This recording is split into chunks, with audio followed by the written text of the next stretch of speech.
பாருங்க, ஆட்டுக்கு கீழே கட்டி மாதிரி கிடக்குது. அது என்ன கட்டின்னு தெரில. அதை பார்ப்போம். இன்றைக்கி அதை பற்றி விசாரிச்சுருக்காங்க.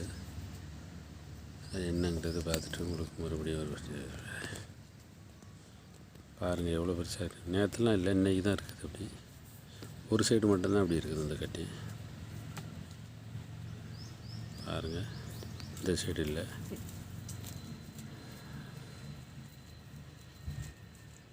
இதோட தாய் தான்.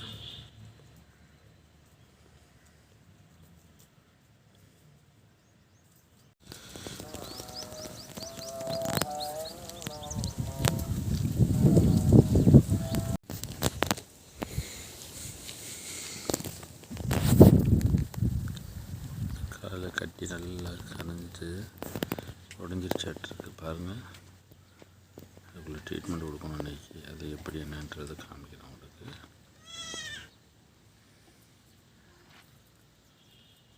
தானாகவே அந்த கட்டி வருது, தானாகவே உடஞ்சிருது.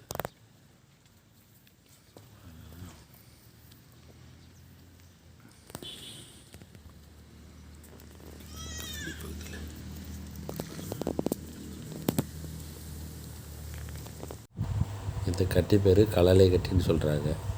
இது சில நேரம் நார்மலாக செம்பரி ஆட்டுகளுக்கு வருமா, அதனால் தானாகவே கரைஞ்சி போயிடுமா, தானாகவே இதாகி உடஞ்சிரும். அது சில ஆட்டுகளுக்கு புண்ணாக இருக்குமா, சில இதுக்கு புண்ணாக இருக்காது. புண்ணு இருந்தால் நார்மல் மருந்து வச்சாலே சரியாயிருமா. இது பாருங்களேன், இந்த ஆட்டுக்கு புண்ணே வரல, தானாகவே சரியாயிருச்சு. எந்த பிரச்சனையும் இல்லை, ஒரே நாள்லேயே சரியாயிருச்சு. நானும் பயந்துக்கிட்டே இருந்தேன். மற்றபடி ஒன்றும் பிரச்சனை இல்லை, நார்மலாகிடுச்சு.